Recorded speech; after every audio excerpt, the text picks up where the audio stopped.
na teu naringali nya ai bangsa urang gara sok tingali wa ece aki dibatur masyarakat laluhur teh bisa nyiptakeun naon wae jadi manfaat keur jelema loba bahkan bangsa urang ge ngarasa ngeunahna nikmatna bisa nyiptakeun geura sok contona lampu, mesin jahit, mobil, motor, kapal, loba we nu diciptakeun.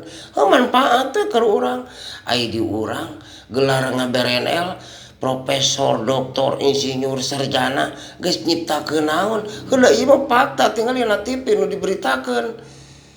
Kur nyiptakeun pi omongan, nyiptakeun pi paseaeun, jadi provokator. Nu teu nyaho we kana masalah jadi nyaho leuheung mun bener fitnah deui kadenya agama teresep tak kikituan teh ngewaeun benu